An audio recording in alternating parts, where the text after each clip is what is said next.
여러분, 안녕하세요. 이곳은 리캉의 거울입니다. 오늘도 하루가 저물어가는 이 시간, 혹은 세상이 아직 고요한 새벽에 저와 함께 해주셔서 반갑습니다. 1편에서 우리는 행복이란 무엇인지, 그리고 그것이 어떻게 정의되고 이해되어 왔는지를 살펴봤습니다. 고대 그리스 철학자들부터 현대 심리학자들까지 행복을 둘러싼 사유의 궤적을 따라가며 그 개념이 시대와 문화에 따라 어떻게 변해왔는지도 이야기했죠. 그런데 행복을 말할 때 우리는 왜 자연스럽게 고통도 함께 떠올릴까요? 행복만을 이야기하는 건 왠지 모르게 비현실적이고, 고통을 뺀 행복은 마치 색이 빠진 그림처럼 느껴집니다. 마치 계절이 겨울만 혹은 여름만 있다면 그 계절의 아름다움조차 잃게 되는 것과 같죠. 저는 종종 이런 비유를 떠올립니다. 행복과 고통은 같은 길 위에 서 있는 두 사람과도 같습니다. 서로를 싫어하는 듯 보이지만 사실은 함께 걸어야만 그 길이 완성되는 사이라 할까요? 고통이 없다면 행복의 무게를 느끼기 어렵고, 행복이 없다면 고통은 단지 끝없는 어둠이 되어버립니다. 혹시 여러분도 이런 경험이 있으신가요? 오랫동안 기다리던 소식을 받았는데 그 순간 불현듯 이 기쁨이 오래가지 않을지도 모른다는 불안이 스며든 적, 혹은 힘든 시기를 지나고 나서야 비로소 일상의 소소한 행복이 얼마나 소중한지 깨달았던 순간. 오늘 이 편에서는 이 두 감정이 어떻게 얽히고 풀리는지, 그리고 그 사이에서 우리는 어떻게 의미를 찾아가는지에 대해 이야기해 보겠습니다. 철학자들의 사유, 심리학의 발견, 그리고 우리가 살아가며 겪는 구체적인 순간들을 함께 엮어가며 말이죠. 혹시 지금 커피 한 잔 준비하셨나요? 그렇다면 이제 마음의 소리를 들을 준비가 되셨을지도 모르겠습니다.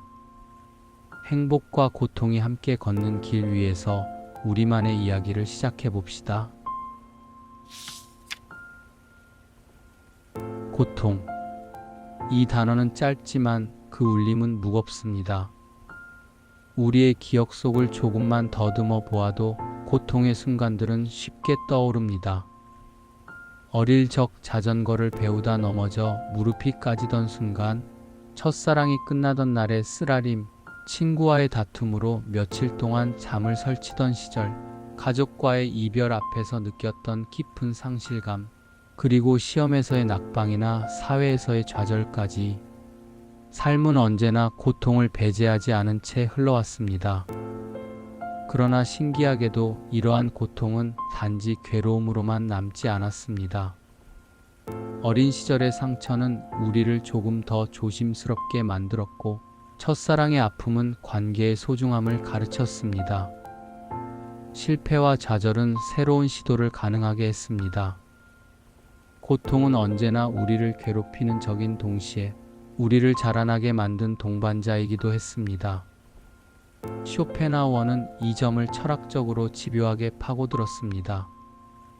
그는 인간 존재를 끊임없이 욕망하는 의지로 규정했습니다. 욕망은 곧 결핍을 의미하고, 결핍은 곧 고통을 뜻합니다. 따라서 삶은 본질적으로 고통의 연속이라는 것입니다. 우리가 행복을 맛본다고 해도 그것은 고통이 잠시 멈춘 찰나일 뿐, 다시 새로운 욕망이 생겨날 때 곧바로 다른 형태의 고통이 시작됩니다. 그의 철학은 차갑지만 묘하게 설득력이 있습니다. 목마름이 해소될 때의 청량함은 그 직전에 갈증이 있었기에 가능한 것이었습니다. 하루 종일 고된 노동 끝에 마시는 따뜻한 차 한 잔의 달콤함은 그 이전의 고통과 피로가 없다면 결코 그렇게 절실하게 다가오지 않았을 것입니다. 쇼펜하우어에게 행복은 고통의 부재가 아니라 고통 위에 잠시 얹히는 얇은 덮개와 같았습니다. 불교의 가르침도 이와 닮았습니다. 석가모니는 삶을 고라 불렀습니다. 태어나고 늙고 병들고 죽는 과정 자체가 고통이며, 원하는 것을 얻지 못하거나 원하지 않는 것과 마주하는 것 역시 피할 수 없는 고통입니다. 삶을 관통하는 본질은 바로 이 고통이라는 통찰이었습니다. 하지만 불교는 절망에서 멈추지 않았습니다. 그들은 고통을 줄이는 구체적인 길을 제시했습니다. 욕망과 집착을 내려놓을 때 비로소 마음의 평온이 찾아온다고 보았습니다. 예컨대 아이에게 장난감을 사주지 못해 괴로워하는 부모의 마음을 떠올려 보십시오. 그 괴로움은 아이의 불행 때문이 아니라 좋은 부모라면 반드시 무언가를 해줘야 한다는 집착에서 비롯됩니다. 그러나 아이는 사실 부모가 곁에 있어주는 것만으로도 충분히 행복할 수 있습니다. 고통은 이처럼 우리가 스스로 만들어낸 환영일 때가 많습니다. 스토아 철학자들은 고통을 바라보는 태도에 초점을 맞추었습니다. 그들은 고통을 외부 사건에서 찾지 않았습니다. 중요한 것은 사건 자체가 아니라 그것을 해석하는 우리의 시선이라고 보았습니다.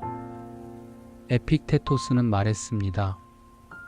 우리에게 일어나는 일 자체가 문제가 아니라 그 일을 바라보는 우리의 생각이 문제다.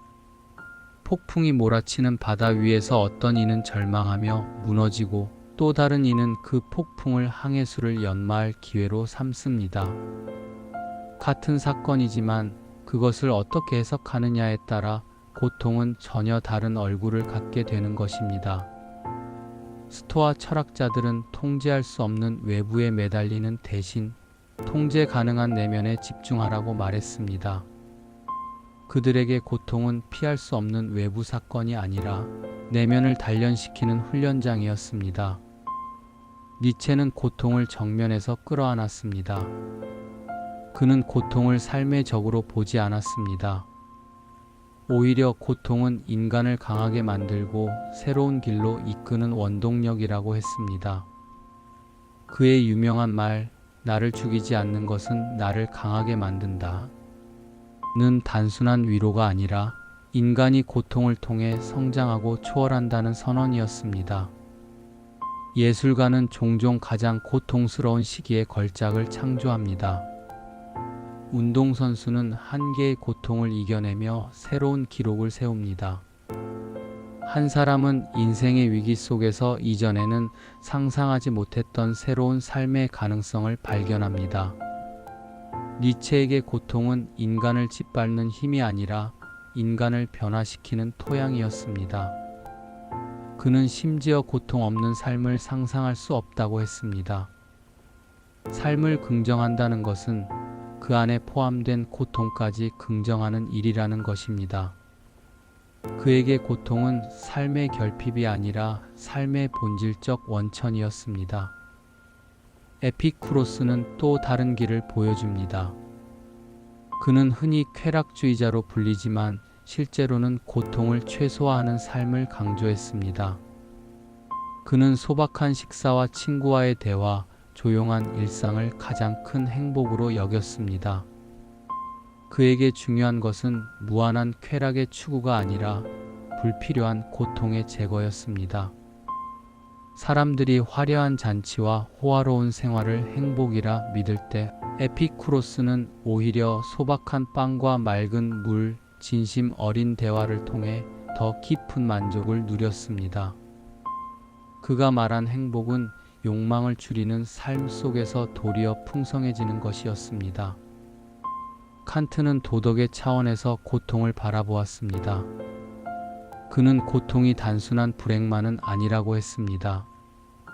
도덕적 의무를 다하는 과정에서 겪는 불편함은 오히려 인간을 고귀하게 만든다고 보았습니다. 예컨대 누군가를 돕기 위해 자신의 시간을 희생할 때 순간의 불편함은 있지만 그 속에는 존엄이 깃들어 있습니다. 칸트에게 고통은 인간을 단순한 욕망의 존재에서 벗어나게 하고 도덕적 존재로 끌어올리는 과정이었습니다. 하이데거는 인간 실존의 밑바탕의 불안을 보았습니다. 그는 우리가 죽음을 의식하고 유한성을 깨달을 때 비로소 진정한 자기 자신으로 살아갈 수 있다고 했습니다. 그에게 고통과 불안은 피해야 할 것이 아니라 존재의 진실을 드러내는 계기였습니다.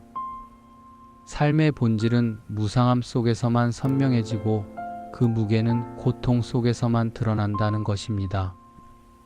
도스토예프스키 또한 극심한 고통을 통해 인간에 대한 깊은 통찰에 도달했습니다. 시베리아 유영수에서 그는 차가운 바람과 굶주림, 끝없는 고독 속에 던져졌습니다. 그러나 그 경험을 통해 고통은 인간의 의식을 각성시키는 유일한 조건이다 라는 결론에 이르렀습니다. 고통은 그에게 단순한 벌이 아니라 의식의 잠을 깨우는 종소리였습니다. 이렇듯 고통은 단순히 불행의 동의어가 아닙니다. 쇼펜하우어에게 고통은 삶의 전제였고 불교에서는 그것을 줄이는 지혜가 강조되었으며 스토아 철학자들에게 고통은 내면을 단련하는 훈련장이었고 니체에게는 창조와 초월의 토양이었습니다. 에피쿠로스는 고통을 최소화하는 삶 속에서 오히려 큰 만족을 찾았고 칸트는 도덕적 의무의 고통 속에서 존엄을 보았으며 하이데거는 불안 속에서 진정한 실존을 보았고 도스토예프스키는 고통 속에서 인간 의식의 각성을 발견했습니다. 결국 고통은 단일한 얼굴을 가진 것이 아니라 철학자들의 시선만큼이나 다양한 얼굴을 지니고 있습니다. 우리가 고통을 어떻게 이해하고 받아들이느냐에 따라 그것은 원망의 대상이 될 수도, 성찰의 거울이 될 수도, 성장의 자양분이 될 수도 있습니다. 분명한 것은 고통을 거부하려고만 하면 행복마저 희미해진다는 사실입니다. 고통을 인정하는 순간 인간은 이미 절반은 자유로워집니다. 그리고 그 자유 속에서 비로소 행복을 향한 첫 걸음을 내딛게 됩니다. 행복을 생각할 때 우리는 종종 시간을 함께 떠올리게 됩니다. 행복이란 언제나 특정한 순간 속에서 빛나기 때문입니다. 어제의 기쁨은 추억으로 남아 우리를 위로하지만 그 순간이 다시 현재로 돌아오지는 않습니다. 내일의 행복은 기대가 될 수는 있어도 아직 존재하지 않습니다. 결국 우리가 누릴 수 있는 행복은 오직 지금이라는 짧은 시간 속에서만 가능합니다. 하지만 인간은 지금을 붙잡기보다는 늘 다른 시간에 마음을 두곤 합니다. 과거에 머무르며 잃어버린 것을 후회하거나 미래를 바라보며 불안과 기대 사이에서 흔들립니다. 그래서 정작 현재의 행복을 놓치고 맙니다. 고대 철학자 에피쿠로스는 이렇게 말했습니다. 지혜로운 이는 미래를 두려워하지 않고 과거를 붙잡지 않는다. 그는 현재의 삶을 누린다. 그에게 중요한 것은 먼 미래의 거대한 행복이 아니라 오늘 하루의 소박한 기쁨이었습니다. 친구와 함께 나누는 대화, 정원에서 마시는 물 한 잔, 고요한 밤의 별빛이 그에게는 무엇보다 값진 행복이었습니다. 우리는 종종 거대한 계획과 미래의 성공을 행복의 조건으로 여기지만 그런 것들은 언제나 불확실합니다. 확실한 것은 오직 지금 이 순간뿐입니다.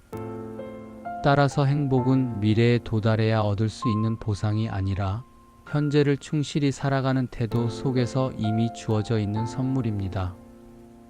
스토아 철학자 세네카는 시간에 대해 더 날카로운 통찰을 남겼습니다. 그는 우리는 시간이 부족한 것이 아니라 시간을 낭비한다 라고 말했습니다. 많은 이들이 인생이 너무 짧다고 불평하지만 실상은 주어진 시간을 어떻게 쓰느냐에 달려 있다는 겁니다. 세네카는 매일의 시간을 현명하게 쓰는 삶이야말로 가장 충만한 삶이라고 보았습니다. 오늘의 시간을 무심히 흘려보내며 내일의 행복을 기다린다면 그 내일이 왔을 때도 또다시 다음 날을 바라보게 될 것입니다. 결국 행복은 언제나 미루어지고 삶은 언젠가라는 막연한 약속 속에서 끝나버립니다. 세네카가 강조한 것은 행복은 기다림 속에서 오지 않는다는 사실입니다. 지금 이 순간을 채우는 방식이 곧 행복의 진짜 모습이라는 것이죠. 현대 철학자 하이데거는 시간을 인간 존재의 근원적인 조건으로 보았습니다. 그는 인간이 단순히 시간을 살아간다기보다 시간 그 자체로 존재한다고 말했습니다. 우리가 유한한 존재라는 사실, 언젠가 죽음에 이른다는 사실은 삶을 한층 더 절실하게 만듭니다. 만약 삶이 끝나지 않는 무한한 연속이라면 행복 역시 특별한 의미를 잃고 말았을 것입니다. 오히려 유한성 때문에 우리는 오늘을 더 귀하게 느끼고 사소한 기쁨을 소중히 여깁니다. 따뜻한 햇살을 쬐며 느끼는 고요한 평화, 가까운 이와 함께 나누는 짧은 웃음, 이 모든 순간은 더섭기에 더 찬란하고 사라지기에 더욱 귀중한 것입니다. 일상의 예를 들어보겠습니다. 누군가 먼 여행을 계획할 때 사람들은 종종 그 여행 자체보다 다가올 순간을 기다리는 설렘 속에서 행복을 느낍니다. 하지만 막상 여행이 끝나면 그 기억은 사진과 이야기 속에만 남습니다. 그렇다고 해서 그 행복이 사라진 것은 아닙니다. 그 경험은 추억으로 변해 현재의 우리를 지탱하는 힘이 됩니다. 시간은 흘러가면서 순간을 지워버리는 것 같지만 실은 그 순간을 다른 형태로 남겨두기도 합니다. 과거의 행복은 기억 속에서 여전히 우리와 함께하고 그 기억이 현재의 힘이 되기도 합니다. 따라서 행복은 단순히 현재만의 것이 아니라 시간 속에서 계속해서 모습을 달리하며 이어지는 것입니다. 그러나 동시에 우리는 늘 미래를 향해 나아갑니다. 내일의 목표, 다음 달의 계획, 먼 훗날의 꿈. 이러한 미래 지향성은 우리에게 방향을 주지만 지나치게 집착할 때 현재의 행복을 지워버립니다. 철학자 파스칼은 인간을 앞으로 나아가는 존재라 했습니다. 우리는 결코 지금에 머물지 않고 늘 다른 시간을 향해 나아가려는 존재라는 겁니다. 그러나 그 과정에서 현재의 순간을 잃는다면 결국 행복은 언제나 도착하지 않는 약속처럼 멀리 달아나고 맙니다. 이쯤에서 우리는 묻지 않을 수 없습니다. 행복은 시간과 어떤 관계를 맺고 있는가? 행복은 순간의 체험일까요? 아니면 시간 전체를 아우르는 서사일까요? 쇼펜하우어는 순간의 행복을 고통의 중단으로만 보았습니다. 반면 세네카는 매일의 시간을 현명하게 쓰는 삶 전체 속에서 행복을 보았습니다. 하이데거는 유한성을 자각하는 시간의 구조 자체가 삶을 더 강렬하게 만들고 행복을 더 깊게 한다고 보았습니다.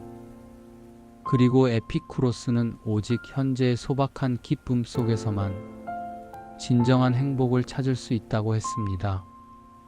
철학자들의 견해는 다르지만 모두 공통적으로 시간을 외면한 행복은 없다는 점을 일깨워줍니다. 행복은 과거나 미래 어딘가에 숨겨져 있지 않습니다. 그것은 바로 지금 우리가 살아내는 이 순간의 방식 속에 자리합니다. 삶은 더섭습니다. 아무리 오래 누리려 해도 시간은 결국 흘러가고 우리가 붙잡고자 하는 행복의 순간도 스쳐 지나갑니다. 그러나 그 덧없음은 오히려 행복을 더욱 빛나게 만듭니다. 짧기에 소중하고 사라지기에 더욱 아름답습니다. 행복을 찾는 일은 결국 시간을 어떻게 살아낼 것인가의 문제입니다. 과거에 매여 있지 않고 미래에만 집착하지 않으며 현재를 충실히 살아가는 것, 그 순간순간이 모여 결국 우리 삶 전체를 행복의 이야기로 만들어 갑니다. 행복을 이야기할 때 우리는 결코 혼자의 존재로 머물 수 없습니다. 누군가는 고독 속에서도 충분히 행복할 수 있다고 말하지만 돌이켜보면 우리의 기쁨과 슬픔은 언제나 누군가와의 관계 속에서 빛나거나 어두워졌습니다.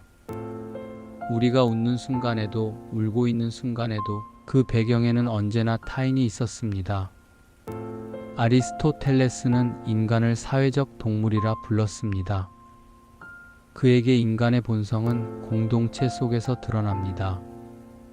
따라서 행복 또한 고립된 개인의 문제가 아니라 함께 살아가는 관계 속에서 실현됩니다. 그는 이를 팔리아, 즉 우정의 개념으로 설명했습니다. 아리스토텔레스가 말한 우정은 단순히 기분 좋은 동료애가 아니었습니다. 그는 우정을 세 단계로 나누었습니다. 쾌락을 위한 우정, 유용성을 위한 우정, 그리고 가장 높은 단계인 선을 위한 우정. 쾌락이나 이익을 목적으로 맺어진 관계는 쉽게 변하지만 서로의 선함을 존중하고 함께 성장하기 위해 맺어진 우정은 오래 지속됩니다. 행복은 바로 이런 깊은 관계 속에서 가능하다고 그는 보았습니다. 불교 역시 관계의 중요성을 강조합니다. 불교에서는 모든 존재가 서로 연결되어 있다고 보았습니다. 이를 연기라 부릅니다.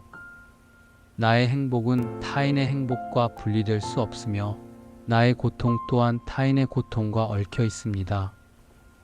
따라서 타인의 고통을 줄이고 연민을 실천하는 행위는 곧 나 자신을 위한 길이기도 합니다. 일상의 작은 예를 떠올려 보십시오. 가까운 이에게 따뜻한 말을 건넸을 때 상대방의 얼굴에 번지는 미소는 곧 우리의 마음을 밝게 합니다. 행복은 단지 내 안에서 솟아나는 감정이 아니라 타인과의 관계 속에서 반사되어 돌아오는 빛과도 같습니다. 현대 심리학에서도 관계는 행복의 핵심 요인으로 꼽힙니다. 하버드 대학에서 진행된 장기 연구에 따르면 인간의 행복을 결정하는 가장 중요한 요소는 돈이나 명예가 아니라 바로 좋은 인간관계였습니다. 관계가 튼튼한 사람들은 고독한 사람들에 비해 육체적 건강도 더 오래 유지했고 삶에 대한 만족도도 훨씬 높았습니다. 이는 단순히 통계적 사실에 머물지 않습니다. 우리 모두는 경험적으로 알고 있습니다. 어떤 날은 큰 성공을 거두었더라도 함께 기뻐할 사람이 없으면 공허하게 느껴지고 또 어떤 날은 아무런 특별한 일이 없어도 가까운 이와 함께 한 끼 식사를 나누는 것만으로 충분히 행복할 수 있습니다. 스토아 철학자들은 타인과의 관계 속에서도 태도를 강조했습니다. 우리는 타인의 행동을 완전히 통제할 수 없습니다.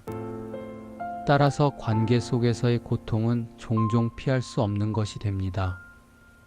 그러나 그 고통을 어떻게 해석하느냐는 우리에게 달려 있습니다.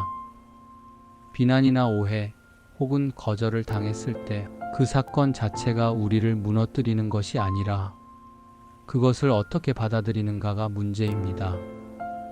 스토아적 태도는 관계 속의 불가피한 고통마저 내적 성숙의 기회로 전환하는 지혜를 가르칩니다.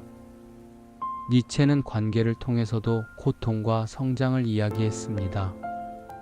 그는 인간이 타인과의 긴장과 충돌 속에서 자신을 발견한다고 보았습니다. 우리는 갈등 없는 관계를 꿈꾸지만 실상 갈등은 우리를 단단하게 만들고 새로운 이해와 성장을 가능하게 합니다. 니체에게 관계 속의 고통은 단순한 상처가 아니라 자기 초월로 가는 필수 과정이었습니다. 일상의 구체적인 장면을 떠올려 봅시다. 오랜 친구와의 사소한 오해로 멀어진 적이 있었습니다. 그 시간은 괴롭고 마음이 무거웠지만 시간이 지나 화해했을 때 그 관계는 이전보다 훨씬 깊어져 있었습니다. 고통은 사라졌지만 그 흔적은 관계를 더 단단하게 묶어주었습니다. 행복은 단순히 고통 없는 상태가 아니라 고통을 함께 건너며 만들어진 유대 속에서 더 빛납니다. 철학자들의 가르침은 한 방향을 가리킵니다. 행복은 혼자의 길이 아니라 관계 속에서 이루어진다는 것입니다. 아리스토텔레스의 우정, 불교의 연기, 스토아의 태도, 니체의 자기 초월. 이 모든 사유는 인간이 관계 없이는 결코 행복할 수 없음을 말합니다. 삶이란 결국 수많은 만남과 이별의 연속입니다. 우리는 그 속에서 기쁨을 얻고 상처를 받고 다시 성장합니다. 관계는 고통의 원천이기도 하지만 동시에 가장 깊은 행복의 근원입니다. 행복을 찾는 길은 멀리 있지 않습니다.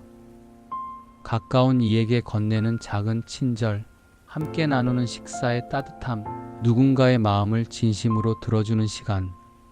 이 단순한 순간들이 쌓여 결국 우리의 삶을 행복으로 채워갑니다. 행복을 이야기할 때 우리는 자주 자유라는 단어를 함께 떠올립니다. 자유가 없다면 행복도 온전하지 않다는 직관 때문일 것입니다. 억압 속에서, 강요된 삶 속에서 우리가 진정으로 행복할 수 있을까요? 행복은 단순한 감정의 문제를 넘어 스스로 선택하고 살아간다는 자유와 깊이 연결되어 있습니다. 고대 철학자 에픽테토스는 자유를 내면의 문제로 보았습니다. 그는 노예의 신분이었지만 누구보다 자유로운 정신을 가졌다고 전해집니다. 그가 말한 자유는 외부 조건의 해방이 아니라 내면을 스스로 다스리는 힘이었습니다. 우리의 자유는 사건이 아니라 그것을 해석하는 마음에 달려 있다. 그가 남긴 이 말은 자유가 외부 세계가 아닌 내면에서 시작된다는 사실을 일깨워 줍니다. 반면 아리스토텔레스는 자유를 공동체 속에서 보았습니다. 그는 인간이 법과 제도의 질서 안에서 자신의 가능성을 실현할 때 비로소 자유롭다고 했습니다. 무질서 속에서의 방종은 자유가 아니라 혼란에 불과합니다. 진정한 자유는 다른 이의 자유와 함께 존중될 때 가능하다는 것이죠. 따라서 자유는 개인의 권리가 아니라 함께 살아가기 위한 조화의 토대였습니다. 칸트는 자유를 도덕과 연결했습니다. 그는 인간이 단순히 욕망을 따르는 존재가 아니라 이성을 따라 스스로 법을 세우는 존재라고 보았습니다. 이성을 통해 스스로 의무를 자각하고 그 의무에 따라 행동할 때 인간은 진정으로 자유롭다고 했습니다. 즉, 욕망을 따라 사는 것은 자유가 아니라 오히려 노예 상태이며 이성을 따라 스스로의 법을 따를 때 비로소 자유와 존엄이 함께 주어진다는 것입니다. 이런 칸트의 사유는 불편하지만 깊은 울림을 줍니다. 우리가 원하는 대로 행동하는 것이 진정한 자유가 아니라 스스로를 절제하고 바른 길을 택할 때 그 안에서 오히려 더 큰 자유와 행복을 맛본다는 역설. 이는 오늘날에도 여전히 유효한 통찰입니다. 니체는 자유를 또 다른 관점에서 보았습니다. 그에게 자유는 단순히 구속에서 벗어나는 것이 아니라 스스로 새로운 가치를 창조하는 힘이었습니다. 그는 신은 죽었다 라는 선언을 통해 전통적 가치와 권위가 무너진 시대를 직시했습니다. 그 공허 속에서 인간이 할 수 있는 일은 새로운 의미를 창조하는 자유뿐이었습니다. 니체에게 자유란 기존 질서의 해체가 아니라 그 빈자리를 채우는 창조적 힘이었습니다. 이 관점에서 자유는 고통스럽기도 합니다. 우리는 스스로 책임져야 하고 스스로 선택한 길에서 오는 결과를 온전히 감당해야 합니다. 그러나 바로 그 무게 때문에 자유는 행복과 연결됩니다. 스스로 만든 삶을 살아간다는 자각이 행복을 가장 단단하게 지탱하기 때문입니다. 일상의 구체적인 장면으로 내려와 보겠습니다. 누군가 자신의 적성에 맞지 않는 일을 억지로 하며 살아간다고 합시다. 그는 안정적인 수입과 사회적 지위를 얻을 수 있을지 몰라도 마음 깊은 곳에서는 자유가 없기에 행복하지 못합니다. 반대로 위험을 감수하더라도 스스로 원하는 일을 선택하고 그것을 해내는 사람은 고생 속에서도 기쁨을 맛봅니다. 비록 수입은 적을지라도 그 삶은 나의 삶이라는 자각 위에 세워져 있습니다. 이때 행복은 물질적 풍요보다 훨씬 더 깊게 다가옵니다. 현대 사회는 자유를 풍요롭게 주는 듯하지만 사실은 또 다른 방식으로 우리를 얽매기도 합니다. 끊임없는 경쟁, 비교, 선택의 강요 속에서 우리는 자유를 누린다기보다 오히려 압도당하기 쉽습니다. 심리학자들은 이를 선택의 역설이라 부릅니다. 선택지가 많아질수록 자유로워지는 것이 아니라 결정의 무게에 짓눌려 불행해진다는 것입니다. 결국 진정한 자유는 무한한 선택지에 있지 않습니다. 자신의 삶에서 정말 중요한 것이 무엇인지 분별하고 그에 집중하는 단순함 속에서 오히려 자유는 커집니다. 그리고 그 자유 속에서 비로소 행복은 피어납니다. 정리하자면 에픽테토스에게 자유는 내면을 다스리는 힘이었고 아리스토텔레스에게 자유는 공동체 속의 조화였으며 칸트에게 자유는 이성을 따르는 존엄이었고 니체에게 자유는 새로운 가치를 창조하는 힘이었습니다. 이 다양한 사유가 공통적으로 말해주는 것은 행복은 자유 없는 삶에서 결코 완성될 수 없다는 사실입니다. 억압된 삶은 우리를 구속할 뿐만 아니라 행복의 깊이를 앗아가 버립니다. 그러나 동시에 자유는 단순한 해방이 아닙니다. 그것은 스스로의 선택에 책임지는 무게를 수반합니다. 그 무게를 기꺼이 감당할 때 우리는 자유 속에서 진정한 행복을 맛보게 됩니다. 죽음. 이 단어를 떠올리는 순간 우리는 본능적으로 마음이 서늘해집니다. 죽음은 모든 생명의 끝, 그리고 행복을 포함한 모든 경험의 종말처럼 보이기 때문입니다. 그러나 철학자들은 오래전부터 죽음을 단순한 공포로만 보지 않았습니다. 죽음을 어떻게 이해하느냐에 따라 오히려 삶의 의미와 행복이 달라진다고 보았습니다. 에피쿠로스는 죽음을 두려워할 필요가 없다고 했습니다. 그는 죽음은 우리와 아무 상관이 없다. 우리가 살아있는 동안 죽음은 오지 않고 죽음이 오는 순간 우리는 더 이상 존재하지 않는다. 라고 말했습니다. 즉, 죽음은 우리가 경험할 수 없는 사건이므로 두려움의 대상이 아니라는 것입니다. 이 사유는 단순한 논리적 위안이 아닙니다. 죽음에 대한 불안에서 벗어날 때 우리는 비로소 현재의 삶에 집중할 수 있습니다. 미래의 그림자에 짓눌리지 않고 지금 이 순간의 행복을 더 온전히 누릴 수 있게 되는 것입니다. 스토아 철학자 세네카 역시 죽음을 삶의 일부로 받아들였습니다. 그는 죽음은 삶의 끝이 아니라 그 일부이다. 라고 말했습니다. 죽음을 삶과 분리된 이질적 사건으로 보지 않고 삶이 자연스럽게 흘러가는 과정 중 하나로 본 것이죠. 예컨대 계절이 봄과 여름만으로 완성되지 않듯 삶도 죽음을 포함할 때 비로소 완성됩니다. 따라서 죽음을 두려움의 대상으로만 보면 우리는 삶 전체를 왜곡해서 바라보게 됩니다. 세네카에게 죽음의 자각은 절망이 아니라 삶을 더 충실히 살라는 초대였습니다. 하이데거는 죽음을 인간 실존의 핵심으로 보았습니다. 그는 인간이란 죽음을 향해 가는 존재라고 규정했습니다. 죽음을 피할 수 없는 가능성으로 자각할 때 우리는 비로소 자기 자신의 삶을 진지하게 살 수 있습니다. 죽음을 망각한 삶은 피상적이고 허무하지만 죽음을 직시하는 삶은 매 순간을 진정으로 살게 합니다. 예를 들어 오늘이 마지막 날이라면 우리는 무심코 지나쳤던 작은 일에도 마음을 기울일 것입니다. 가까운 사람에게 고마움을 표현하고 아무렇지 않게 흘려보냈던 풍경도 새롭게 바라보게 될 것입니다. 죽음은 이렇게 삶을 각성시키고 행복을 더 선명하게 드러내는 거울이 됩니다. 동양에서도 죽음은 삶과 떨어질 수 없는 주제로 다루어졌습니다. 유교에서는 조상을 기리는 제사를 통해 죽음을 단절이 아닌 연결로 이해했습니다. 죽음은 곧 삶의 뿌리로 이어지는 길이며 삶은 죽음을 품고 이어지는 연속이었습니다. 불교는 죽음을 윤회의 일부로 보았습니다. 죽음은 끝이 아니라 또 다른 시작, 그리고 그 과정을 어떻게 받아들이느냐에 따라 해탈과 집착의 길이 나뉘었습니다. 따라서 죽음은 두려움이 아니라 깨달음의 계기로 여겨졌습니다.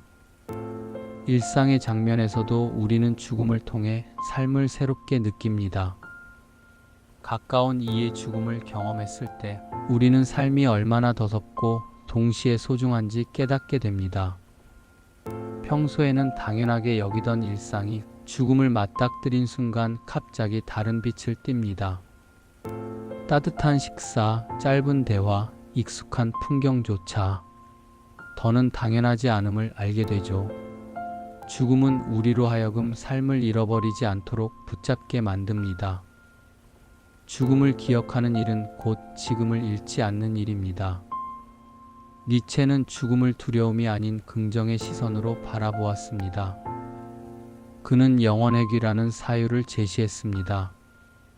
만약 당신이 지금 살아가는 삶을 무한히 반복해야 한다면 그 삶을 기꺼이 긍정할 수 있겠는가? 이 질문은 죽음을 넘어 현재를 긍정하는 힘을 요구합니다. 니체에게 죽음을 의식한다는 것은 삶을 임시적이고 가벼운 것으로 대하지 않는다는 뜻이었습니다. 삶의 끝이 있기에 우리는 더욱 강렬하게 삶을 긍정할 수 있습니다. 죽음은 공포가 아니라 오히려 삶을 더욱 깊이 사랑하게 하는 계기였습니다. 정리해보면 에피쿠로스에게 죽음은 무관심의 대상이었고 세네카에게는 삶의 일부였으며 하이데거에게는 실존을 각성시키는 조건이었고 불교와 유교 전통에서는 연속과 깨달음의 길이었습니다. 그리고 니체에게 죽음은 삶을 긍정하게 만드는 역설적인 힘이었습니다. 결국 죽음을 어떻게 이해하느냐에 따라 삶의 태도와 행복의 무게가 달라집니다. 죽음을 두려움으로만 본다면 우리는 늘 그림자 속에 살게 될 것입니다. 하지만 죽음을 삶의 일부로 받아들이고 그 자각 속에서 오늘을 산다면 행복은 더 이상 먼 곳의 환상이 아니라 지금 이 순간 우리 곁에 깃들 수 있습니다. 행복을 이야기할 때 우리는 흔히 물질적 조건이나 인간관계에 주목합니다. 그러나 삶의 또 다른 중요한 차원, 바로 예술이 있습니다. 예술은 단순한 오락이나 장식이 아니라 우리의 감정을 일깨우고 세계를 새롭게 바라보게 하는 창입니다. 그리고 그 속에서 우리는 독특한 형태의 행복을 경험합니다. 플라톤은 예술을 의심했습니다. 그는 예술이 현실의 모방에 불과하며 우리의 이성을 흐릴 수 있다고 보았습니다. 그러나 동시에 그는 음악과 시가 영혼을 흔드는 힘을 지녔음을 인정했습니다. 플라톤에게 예술은 위험하면서도 동시에 매혹적인 영역이었습니다. 그만큼 예술은 인간의 내면 깊숙이 닿아 있었던 것입니다.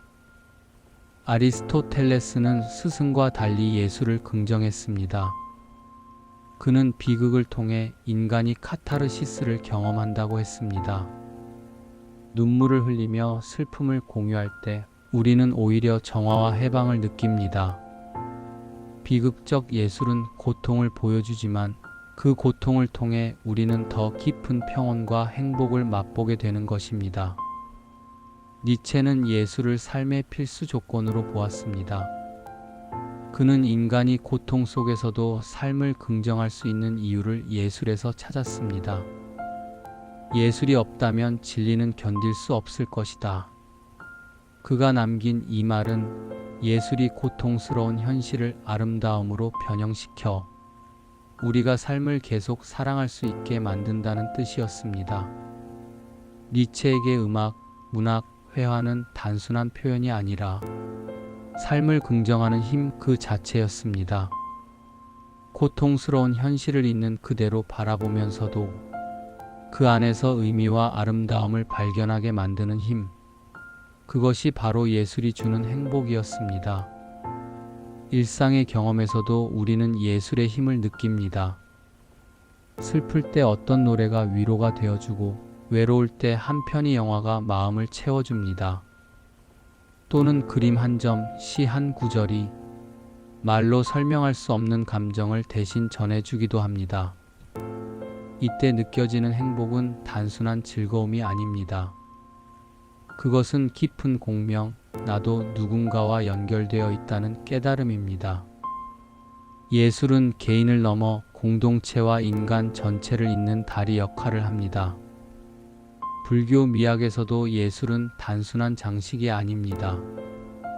선종의 그림과 시는 단순하지만 그 속에서 우리는 공과 무상의 진리를 느낍니다.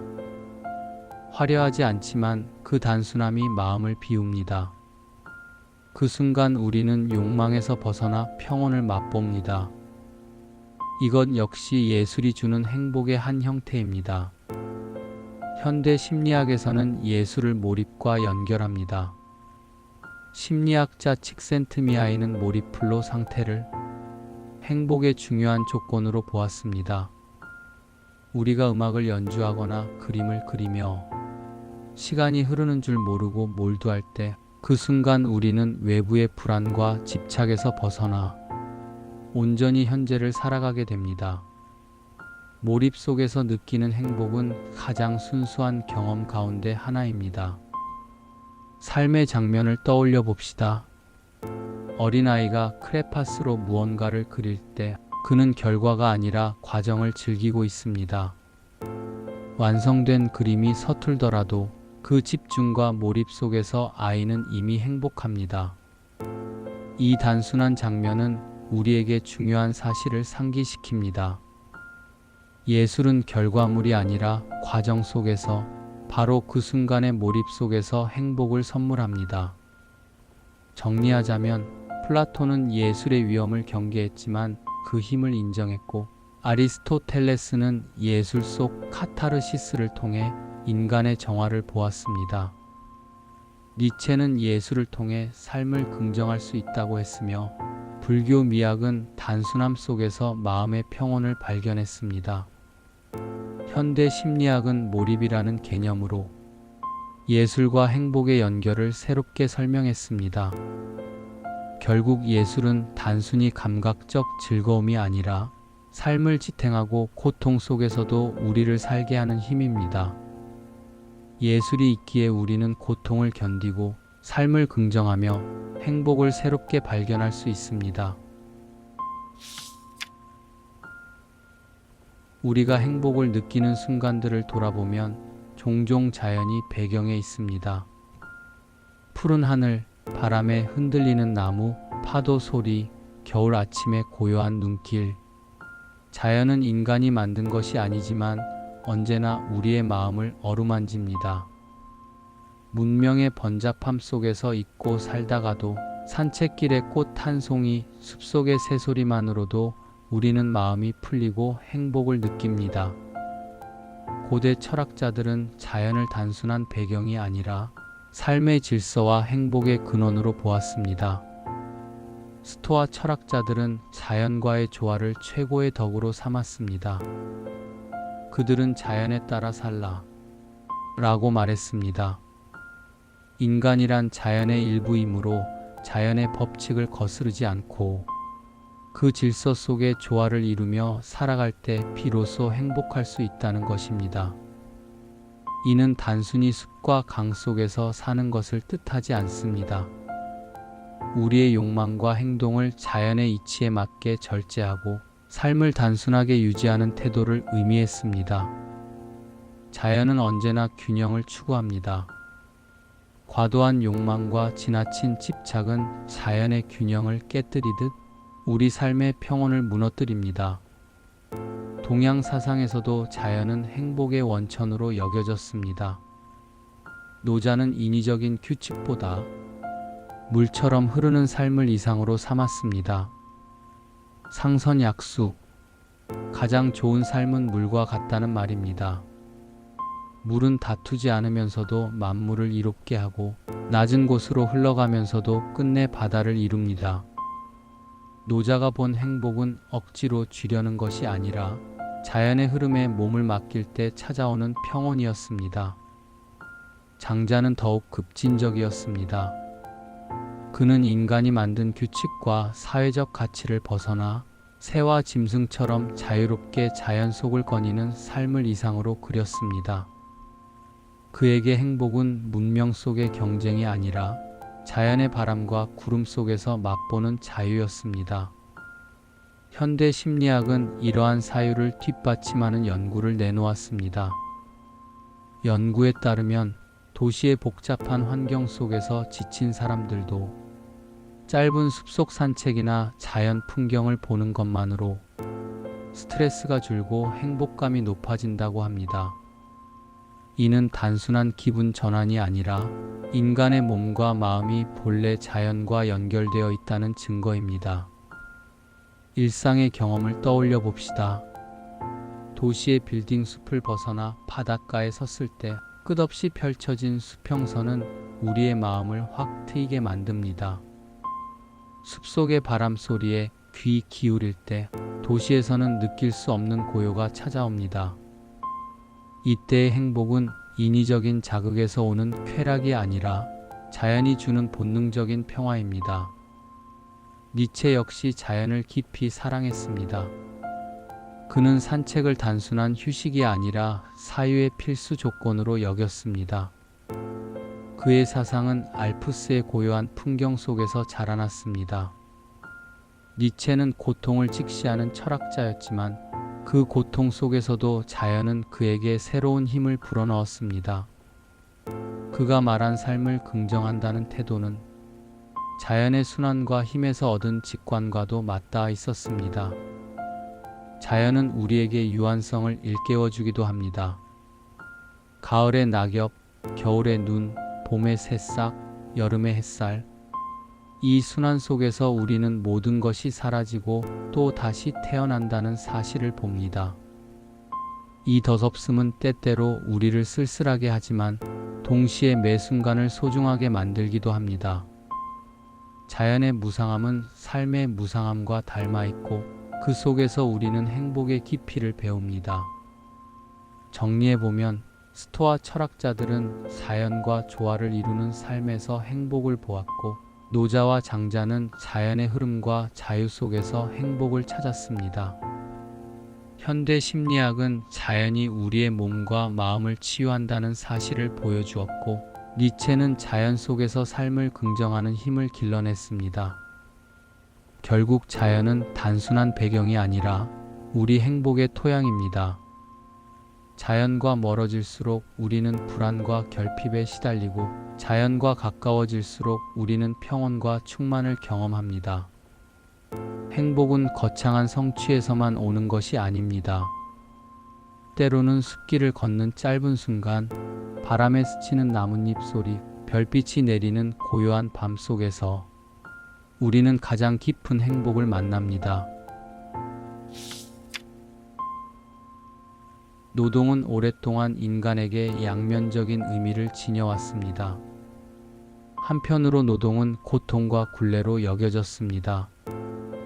성경에서도 아담과 이브가 낙원을 떠난 이후 땀 흘려야 먹을 수 있다는 말이 있듯 노동은 원죄의 대가처럼 묘사되기도 했습니다.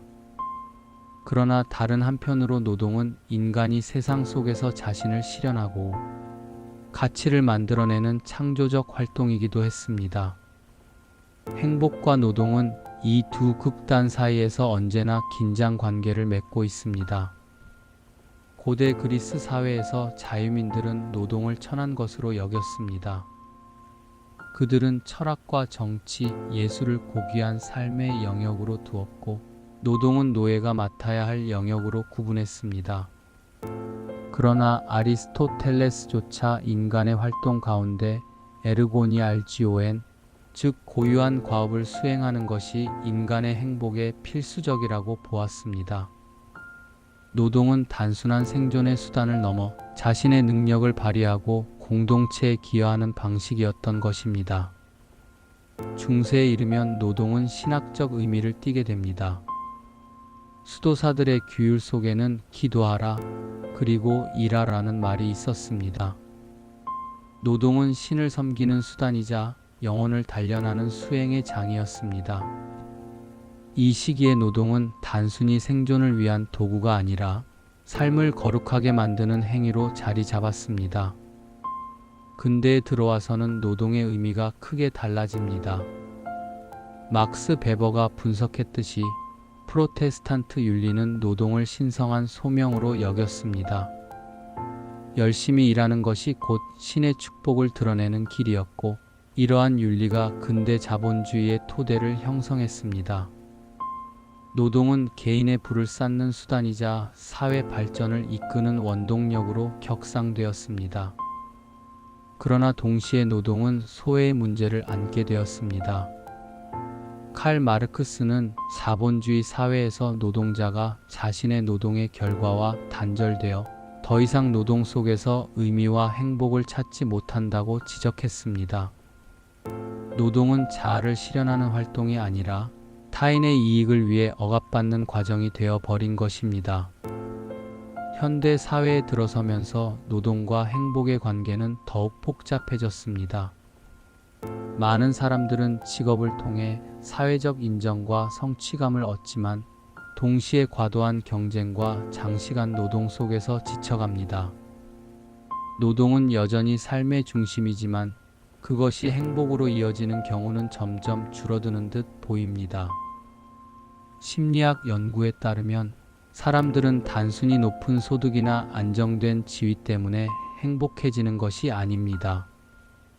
자신이 하는 일이 의미 있다고 느낄 때, 그리고 그 일이 자신의 재능과 가치와 연결되어 있을 때 비로소 행복을 경험합니다. 즉, 노동은 단순히 해야 하는 것이 아니라 자신을 실현하는 장일 때 행복을 만들어냅니다. 예술가가 작품을 완성할 때, 의사는 환자를 치료할 때, 교사는 아이가 성장하는 순간을 바라볼 때 그들의 노동은 피로 속에서도 깊은 만족을 줍니다. 노동은 고통이지만 동시에 성취와 의미라는 행복의 씨앗을 품고 있습니다. 반대로 의미 없는 노동은 아무리 보수가 높더라도 공허함을 남깁니다. 단조로운 반복, 자신의 가치와 연결되지 않은 일은 삶을 지탱할 수는 있어도 행복을 주지 못합니다. 행복은 노동의 양에서 오는 것이 아니라 노동 속에서 발견되는 의미에서 비롯됩니다. 노동과 휴식 역시 균형을 이룰 때 행복을 낳습니다.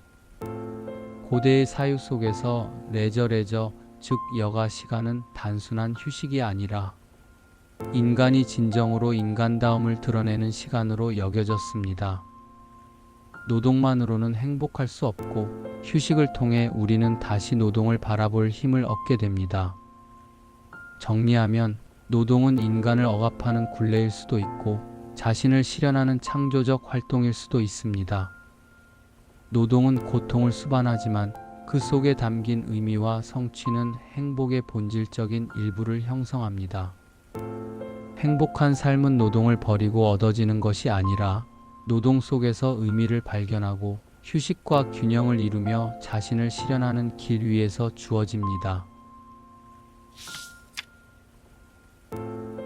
우리는 지금까지 고통과 시간, 관계와 자유, 죽음, 예술, 자연, 그리고 노동을 거쳐 행복이라는 주제를 여러 각도에서 살펴보았습니다.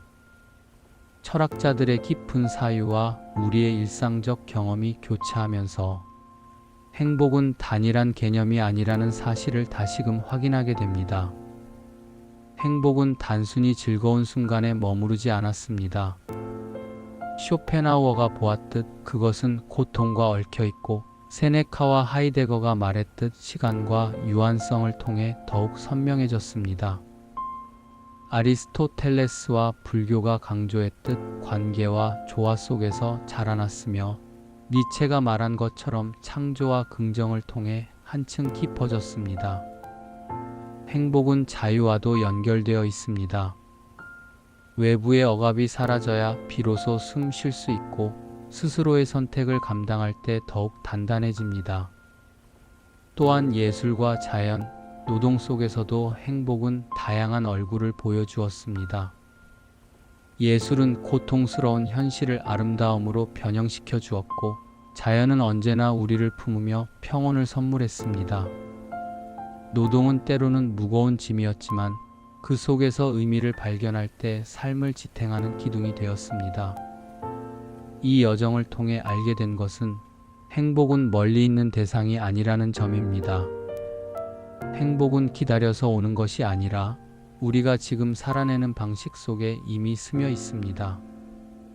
과거의 추억과 미래의 희망 속에서도 행복은 흔적을 남기지만 그것을 실제로 느낄 수 있는 시간은 언제나 현재입니다. 행복은 거창하지도 않습니다.